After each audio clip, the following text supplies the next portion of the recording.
The two major symptoms of social anxiety are self-consciousness and fear of being the centre of attention.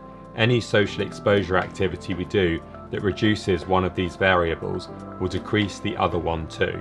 This means that overcoming social anxiety does not involve having to confront each and every last one of our fears. In this video, I'll explain why taking small baby steps into our stretch zone every day is the most efficient way to do this and creates the least amount of pain for us, and how we can get started. Hey, I'm Neil and I struggled with social anxiety for more than 2 decades. On this channel, every week, I'll be bringing you the best methods and strategies that I've used in my own life to feel more confident. If we can learn to relax in a situation that causes us a lot of social anxiety, then the effects of this are going to spread into other similar situations, and researchers say that these bleed over. For example, if we feel less anxious about meeting new people, then gradually these effects are going to start carrying across to things like group conversations, giving presentations, or even being more assertive. So we don't actually need to meet every single situation and encounter every situation that strikes fear in us in order for us to actually start to get better. The bottom line is that any situation that causes us to feel self-conscious or brings up the fear of us being the centre of attention, then it's something that we can work on towards getting better. And it really doesn't matter which of those two triggers feels the most intense. So long as we're working on one of them, then we're going to be acting against all of the symptoms of social anxiety. The key to learning to be more socially confident and to overcome social anxiety is to let fear be present with us as we do things that have scared us in the past. So this means that we need to change our relationship with fear. Our actions must come first, and then our feelings will gradually follow along behind, and over time we'll start to feel less anxious.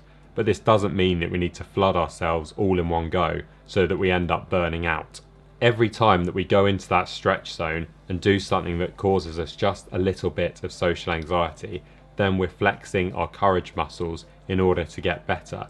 And the more we do this, so long as we stay consistent with time, then we're going to build lasting confidence. I think that the best and most sustainable way of doing this is by consistently taking small baby steps. So for example, we can use the talk to the next easiest person in the room approach, and by finding someone and talking to them that you don't feel much anxiety talking to.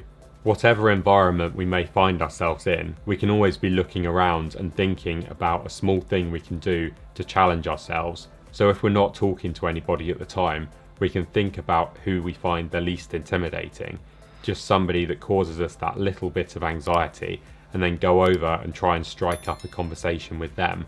And you can even apply this to the environment that you're in. So if you constantly find yourself in environments that you find very stressful, you can try and go to places that perhaps are not quite as intimidating. So for instance, if you find parties very overwhelming, then maybe steer clear of those for a while and go to smaller social gatherings until you feel more confident about going to a party.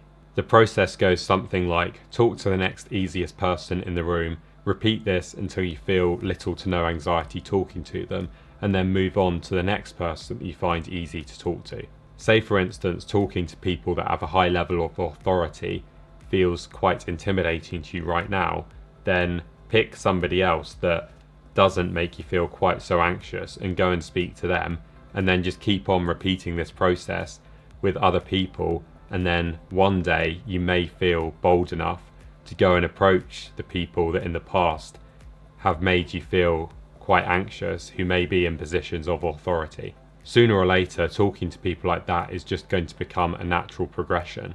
So if we keep on trying to deal with social anxiety like this and handling situations calmly one at a time, then we're not going to let social anxiety completely overwhelm us. Whenever we apply behavioural strategies like this, then there are always going to be things that we can do in just about any social situation, and then we're going to be able to make long-term improvements if we're consistent about it.